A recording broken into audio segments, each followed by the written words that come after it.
नमस्कार विद्यार्थ्यांनो, book keeping and accountancy या आपल्या विषयामधील आज आपण नवीन चॅप्टर, सर्वात महत्त्वाचा चॅप्टर जर्नल याचा अभ्यास करणार आहोत. जर्नल हा अकाउंटन्सीचा बेस आहे.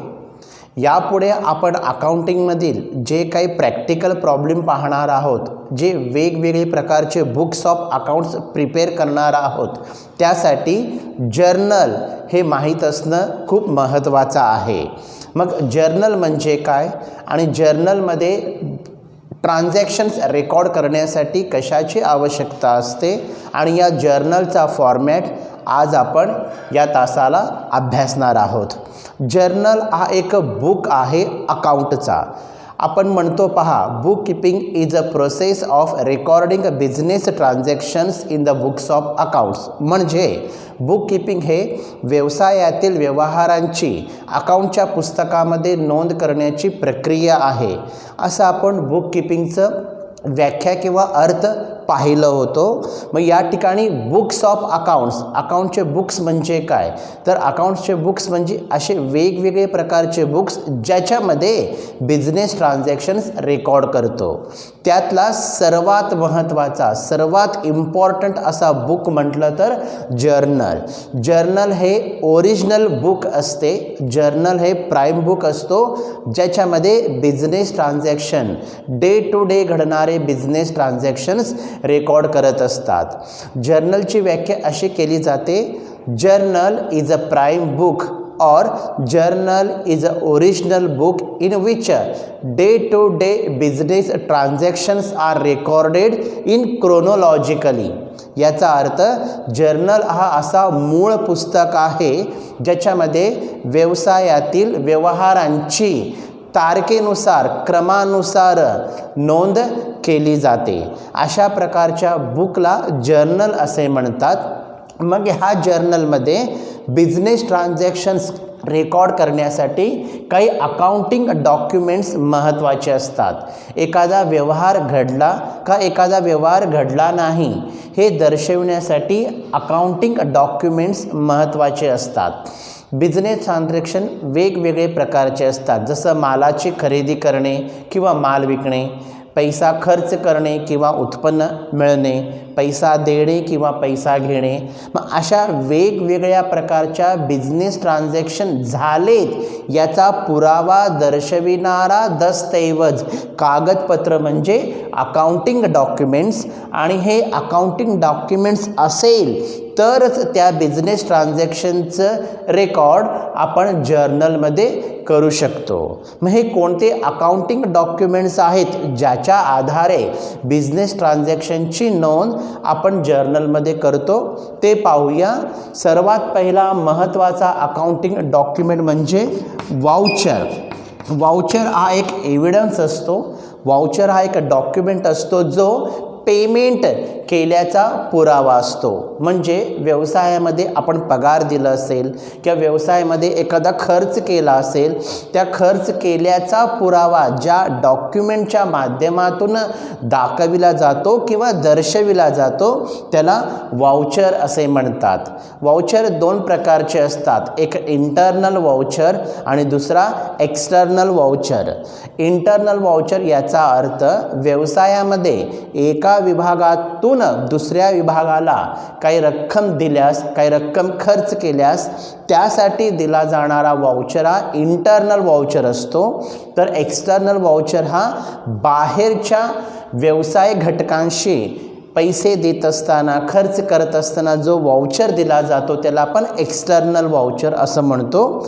वाउचर हा खर्च केल्याचा, वाउचर हा पैसा दिल्याचा पुरावा असतो. यानंतर दुसरा डॉक्युमेंट ज्याच्या आधारे आपण बिझनेस ट्रान्झॅक्शन जर्नलमध्ये रेकॉर्ड करतो तो म्हणजे मेमो. मेमोला आपण पर्यायी शब्द इनवॉइस असे म्हणू शकतो, ज्याला आपण सोप्या भाषेमध्ये बिल हा शब्द आपण वापरू शकतो. जेव्हा एखादा विक्रेता माल आपल्या ग्राहकाला विकतो, त्या विकलेल्या मालाचा पुरावा दर्शविणारा दस्तऐवज म्हणजे इनवॉइस, मेमो किंवा बिल. विक्रेता हा बिल किंवा हा मेमो तयार करत असतो। मेमोचे दोन प्रकार असतात, एक कॅश मेमो आणि दुसरा क्रेडिट मेमो। रोखीचा जेव्हा व्यवहार केला जातो तेव्हा कॅश मेमो दिला जातो आणि ज्या वेळेला उधारीने माल विकला जातो त्यावेळेला क्रेडिट मेमो दिला जातो। या मेमोमध्ये कोणत्या प्रकारच्या मालाची विक्री केली, किती मालाची विक्री केली, कोणत्या किमतीला माल विकलं, CGST किती, SGST किती, विकलेल्या मालाची रक्कम किती, यासारख्या विविध माहिती या डॉक्युमेंटमध्ये, या मेमोमध्ये किंवा या इनव्हॉइसमध्ये असतो, ज्याच्या आधारे माल विकल्याची नोंद आपण जर्नलमध्ये करू शकतो। यानंतर तिसरा महत्त्वाचा अकाउंटिंग डॉक्युमेंट तो म्हणजे रिसीट। रिसीट याला मराठीमध्ये आपण पावती असं म्हणतो, पैसे घेतल्याचा पुरावा। जेव्हा एखाद्या व्यक्तीकडून आपल्याला पैसे मिळतो त्या मिळालेल्या पैशाच्या मोबदल्यात जो दस्तऐवज आपण लिहून देतो त्या लिहून दिलेल्या दस्तऐवजाला रिसीट किंवा पावती असं म्हटलं जातं। हा रिसीट पैसा घेतल्याचा पुरावा असतो। यानंतर पुढचा महत्त्वाचा डॉक्युमेंट तो म्हणजे चेक, जे आपण बऱ्याच वेळेला ऐकलेले आहे। एका व्यक्तीकडून समजा आपल्याला रोख स्वरूपामध्ये पैसे घेण्याऐवजी चेकच्या माध्यमातून, धनादेशच्या माध्यमातून पैसे घ्यायचे असेल तर घेता येतो। त्याच पद्धतीने पैसे देताना रोख पैसे न देता या चेकच्या माध्यमातून देखील पैसा देता येतो। चेकने केलेले व्यवहार हे अधिक सिन्सिअर असतात असं आपण म्हणू शकतो। मग ह्या चेकचे वेगवेगळे प्रकार पडतात, जसं बेरर चेक असतो, अकाउंट पेई चेक असतो, क्रॉस चेक असतो, ऑर्डर चेक असतो, असे वेगवेगळे प्रकारचे चेकचे प्रकार पडतात। या डॉक्युमेंटच्या आधारे जे काही बिझनेस ट्रान्झॅक्शन झालेले आहेत ते बिझनेस ट्रान्झॅक्शन आपण जर्नल ह्या महत्त्वाच्या बुकमध्ये रेकॉर्ड करू शकतो। आता आपल्याला जर्नल याचा व्यवस्थितपणे मीनिंग आणि त्याचा फॉर्मॅट समजून घ्यायचा आहे। जर्नल हा एक बुक आहे म्हणून सांगितलं, ज्याला आपण प्राइम बुक किंवा ओरिजिनल बुक असं म्हणू शकतो। ज्या वेळेला एखादा बिझनेस ट्रान्झॅक्शन घडतो ते बिझनेस ट्रान्झॅक्शन घडलं का नाही हे पाहण्यासाठी अकाउंटिंग डॉक्युमेंट्स तपासलं जातं आणि त्या बिझनेस ट्रान्झॅक्शनसाठी अकाउंटिंग डॉक्युमेंट असेल तर त्याच्या आधारे सर्वप्रथम जर्नल या ओरिजिनल बुकमध्ये त्या बिझनेस ट्रान्झॅक्शनचं रेकॉर्ड केलं जातं। म्हणून जर्नलची व्याख्या आपण अशी करतो, journal is a original book, journal is a prime book in which day-to-day business transactions are recorded chronologically। म्हणजे व्यवसायातील व्यवहारांची तारखेच्या क्रमानुसार नोंद ज्या मूळ पुस्तकामध्ये केली जाते त्या मूळ पुस्तकाला, त्या मुख्य पुस्तकाला, त्या प्राथमिक पुस्तकाला आपण जर्नल असं म्हणू शकतो। मग असा हा जो जर्नल बुक असतो त्याच्यामध्ये एखादा बिझनेस ट्रान्झॅक्शन कसं पास करतात, एखादं बिझनेस ट्रान्झॅक्शन कसं रेकॉर्ड करतात याची माहिती घेण्याच्या अगोदर या जर्नलचा फॉर्मॅट कसा असतो हे समजून घेणं गरजेचं आहे। जर्नलच्या फॉर्मॅटमध्ये एकूण 5 कॉलम असतात। त्यातला पहिला जो कॉलम असतो त्या कॉलमला डेट म्हणायचा, दुसरा जो कॉलम असतो त्या कॉलमला पर्टिक्युलर्स असं म्हटलं जातं, तर तिसऱ्या कॉलमचं नाव असतो LF म्हणजे लेजर फोलिओ। याचा अर्थ लेजर हा एक दुसरं बुक आहे, त्या वहीवरचा पानाचा नंबर या ठिकाणी लिहायचा असतो। चौथ्या कॉलमला शब्द वापरलं जातं डेबिट रुपीज आणि शेवटचा जो 5वा कॉलम असतो त्याला वापरलं जातं क्रेडिट रुपीज। या ठराविक फॉर्मॅटमध्ये बिझनेस ट्रान्झॅक्शन्स जर्नलमध्ये रेकॉर्ड करतात। हा जो पहिला कॉलम आहे डेट, या डेटच्या पहिल्या कॉलममध्ये ज्या तारखेला बिझनेस ट्रान्झॅक्शन झालेला आहे तो तारीख या ठिकाणी लिहिलं जातं. तारीख लिहिण्याची एक विशिष्ट पद्धत आहे. सुरुवातीला वर्ष लिहिला जातो, त्यानंतर महिना आणि त्याच्या बाजूला डेट लिहिला जातो. या पद्धतीनं तारीख अगोदर लिहिला जातो डेट कॉलममध्ये. यानंतर पर्टिक्युलर्स या कॉलममध्ये झालेल्या बिझनेस ट्रान्झॅक्शनची नोंद केली जाते. बिझनेस ट्रान्झॅक्शन नोंद करत असताना डबल एंट्री सिस्टीममधील जे दोन अस्पेक्ट आहेत, डेबिट बेनिफिट रिसिवर आणि क्रेडिट बेनिफिट गिवर, हे दोन अस्पेक्ट बघून त्यापैकी सुरुवातीला डेबिटचा अकाउंट लिहिला जातो आणि त्याखाली क्रेडिटचा अकाउंट लिहिला जातो.